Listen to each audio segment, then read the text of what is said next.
let's go! Tawi-tawi to the world!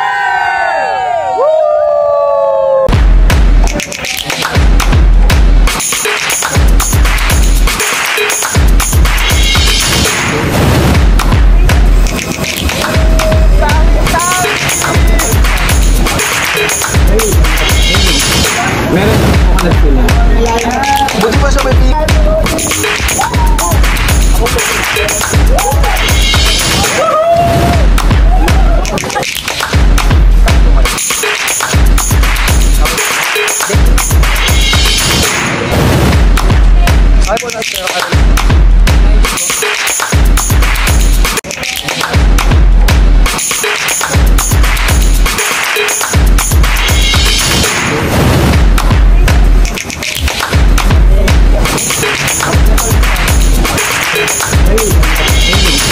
meron ako na sila.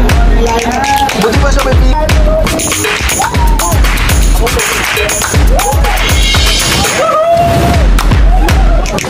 Brothers, let's go!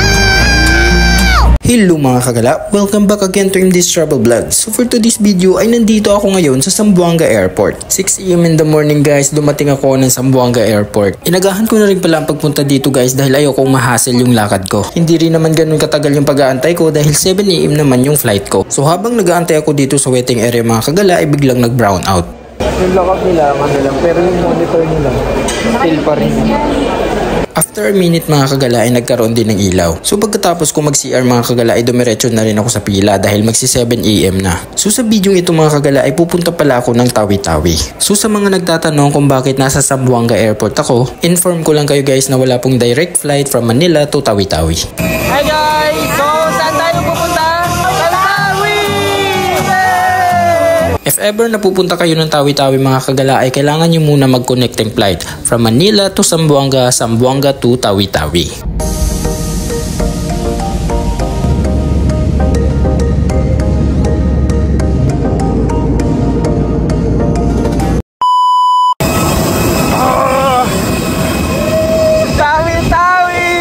So kakalapag lang namin dito sa sa airport, Sanga-Sanga, Tawi-Tawi. And naglalakad na kami papunta. Asa na ba yung mga iba namin kasama? Pumasok na sila.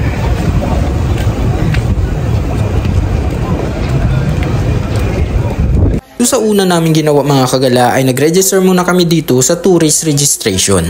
Bungaw, Tawi-Tawi.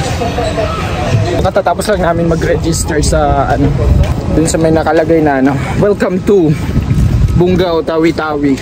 Yes. So lalakad namin. Siguro sasakay kami ng sa jeep po. Inaantay na yung mga kasama namin. Sa oras na ito ay nagta-travel na kami papuntang hotel para makapag-check-in na kami. So as you can see guys, napakaganda ng panahon dito sa Tawi-Tawi. After a minute guys ay nakarating na rin kami sa hotel na pag-iistihan namin. So nandito kami ngayon sa sa Almari Resort. Then napakaganda. Yung mga kasama sa hello po. Thank you.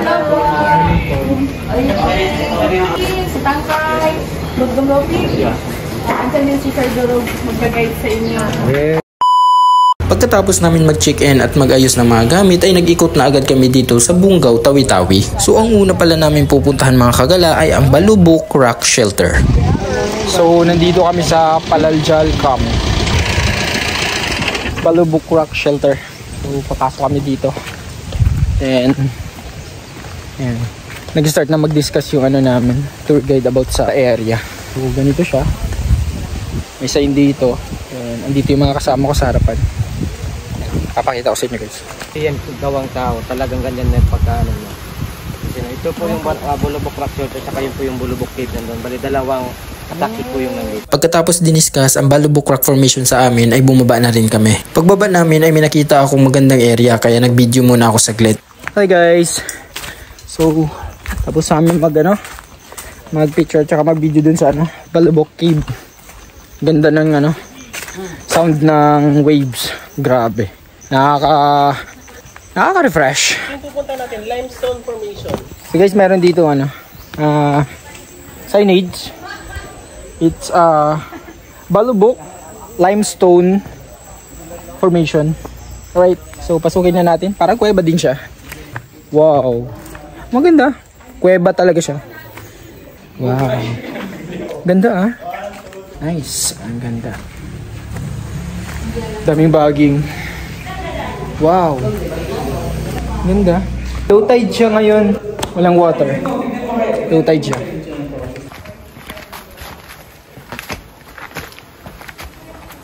Sa mga napunta mong lahat ng caves, anong pinagkaiba ng Bulabok Limestone? Maganda naman siya. Okay. Walang Pero nag-enjoy ba kayo? Oo, sobrang enjoy. Napakaganda ng place. Then, kahit malamok siya, all goods. Okay. Dahil maganda naman yung limestone. Worth it? Worth it. Nandito po tayo sa Bulabok Limestone Formation. So ang next namin pupuntahan mga kagala ay ang sikat na Pink Mosque. So ang ginawa namin guys ay pumasok pa kami sa Institute Oceanography and Elementary School. So ang sabi ng organizer namin ay dito namin makikita ang sikat na mosque na color pink. Ganda. So ayun na nga guys, nakita na namin ang pink na mosque. Hey. Guys, so nandito sa harapan ko yung sikat na mosque na color pink. Ang ganda. Mural Eman. Pagkatapos bumaba ng mga kasama ko ay nagpa-picture muna kaming lahat. Alam nyo guys, pag nagpunta kayo dito sa Tawi-Tawi ay huwag ninyong kalimutan magpa-picture dito sa New Roll Eman. Dahil isa ito sa sikat na spot dito sa Tawi-Tawi. Pagkatapos namin mag-picture at video guys ay umalis din kami dahil marami pa kaming spot na pupuntahan. So ang sabi ng organizer namin, ang next namin pupuntahan ay ang Mindanao State University of Tawi-Tawi. So ang ginawa namin dito guys ay nagpa-picture lang dahil bawal pumasok sa loob. Ano ba to? Mindanao State University. Tawi-Tawi. So ang next namin ginawa mga kagala ay naghanap kami ng souvenir dito sa Bungaw, Tawi-Tawi. So, wow na ano? Rep magnet ulit para sa souvenir. I love Bungaw. And hanap kami ng souvenir. Agad. Pagkatapos namin bumili ng souvenir mga kagala ay nag-travel na rin kami pabalik ng hotel. It's 12 noon. So, kakabalik lang namin ng sa Almari Resort. Grabe. So, pagkatapos namin kumain guys, ay pupunta pa pala tayo ng na mosque. Yung old mosque. I think mosque lang yung susunod. Tapos, pahinga na. Then, kinabukasan, island hopping na kami. Yes. So, room 15, nakuha namin. So, hanapin lang muna namin dito sa Almari Beach. Hanapin ko lang yung sarili ko sa Tawi-Tawi. Hanapin lang namin yung room namin dito sa Almari Beach Resort. Lakad na ako papunta doon. So dito kami papunta. Okay.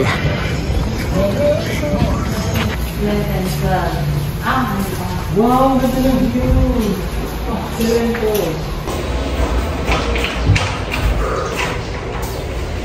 What is nice? Kulang pa ng ang bed. Nice, This is nice. Di naman to pan-single. Pan-double lang to eh. Hindi, maglalagay ng isa daw. So pagkatapos namin magayos ng mga gamit namin sa room mga kagala ay kumain na rin kami. So as you can see guys na puro gulay lang at saka seafood yung pagkain namin. Dahil dito po sa Tawi-Tawi ay more on Muslim ang namumuhay. So ibig sabihin bawal ang pork dito. Isa rin sa mga napansin namin mga kagala ay napakasarap ng mga pagkain na inihanda sa amin. Kaya daw ganun kasarap ang mga pagkain na inihanda sa amin dahil lahat ng hinanda nila ay puro fresh. Pagkatapos namin kumain mga kagala ay dumiretso na rin kami sa next naming destination. Alam nyo guys, napakaganda ng panahon ng pagpunta ko dito sa Tawi-Tawi. Tingnan nyo naman yung kalangitan guys, sobrang clear. So kung nakikita ninyo yung mosque na yun mga kagala, yan yung pinakamalaking mosque na tinayo dito sa Bungaw, Tawi-Tawi. So as you can see guys, hindi pa siya tapos dahil ginagawa pa lang ito. Sooner or later, ito yung pinakamalaking mosque na tinayo dito sa Bungaw, Tawi-Tawi. Pero sa ngayon, dadaanan lang natin ito mga kagala dahil hindi ito ang destination na pupuntahan natin. So ang destination na pupuntahan natin mga kagala, ito ay ang Badjaw Village kung saan naninirahan yung mga Badjaw. So if ever napupunta kayo ng Tawi-Tawi, pwede nyo itong ilagay sa bucket list nyo. Hello po. But this is an optional guys, nasa inyo pa rin kung isasama ninyo. So papunta daw kami ng Badjaw Village. So as you can see guys, meron ding school ang mga badyaw. Pagpasok namin sa village ng mga badyaw mga kagala ay bumugad agad sa amin ang napakaraming bata. Bata pa rin. Ano? Hindi ko ma-explain. Pero, Masaya sila lang dyan dito.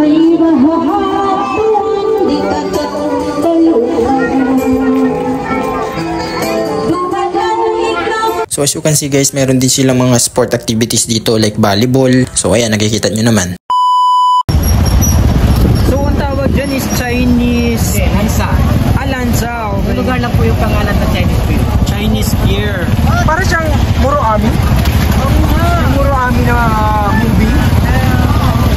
Na kung napanood mo.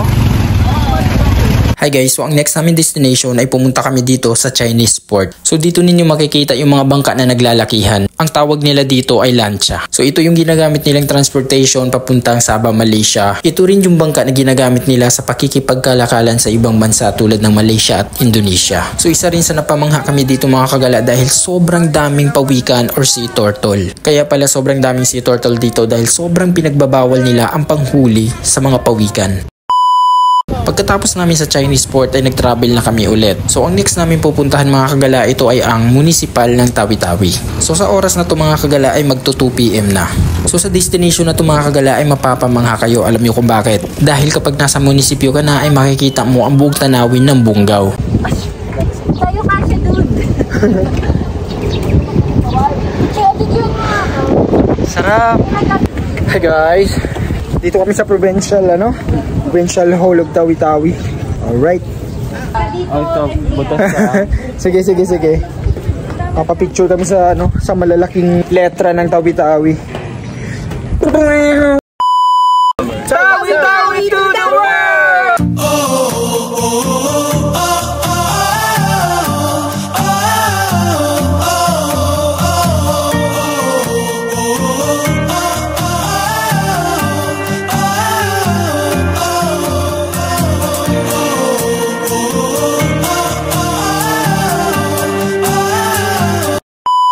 Hello mga kagala, good morning. So for today's video guys ay pupuntahan namin or aakyatin namin ang highest peak ng Bungaw, Tawi-Tawi. So at this moment mga kagala ay kakarating lang namin ng jump off. At sa oras pala na to mga kagala ay mag-aalas 5 na. So ang next namin ginawa ay nag-register muna kami dito sa tourism. So inform ko lang kayo guys na merong registration fee. Ito ay nasa 20 pesos. So pagkatapos namin mag-register mga kagala ay may inabot yung tour guide namin. So ang sabi ng tour guide namin ito ay Lucky Charm. So ang nakuha ko ay color green. Ang meaning nito ay good health. Pagkatapos ng orientation mga kagala ay dumiretso na rin kami. So as you can see guys, madilim pa ang kapaligiran. Good morning guys, so it's 6 AM in the morning. Nandito na kami sa view deck.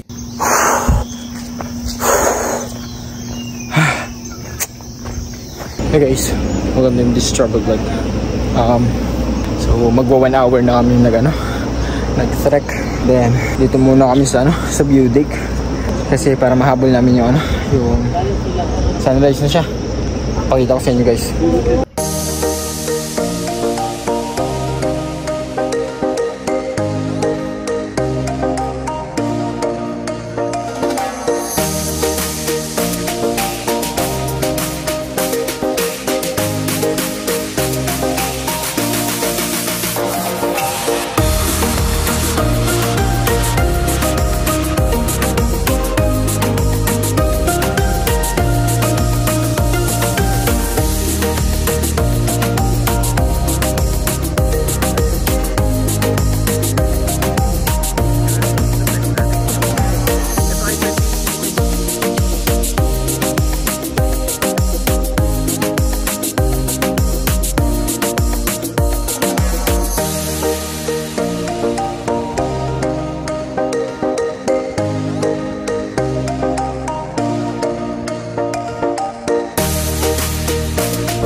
Hello guys, pagkatapos namin sa Second View Deck ay bumaba na rin kami. So ito yung area guys kung saan ninyo itatali yung ribbon na binigay ng tour guide ninyo. Pagkatapos kong itali yung ribbon mga kagala ay dumiretso na rin ako dito sa pangatlong view deck.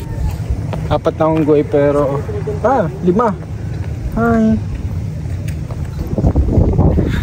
Kaupo lang sila sa gilid. Wala kaming daling saging. Sayang naman. Di sana napakain namin sila.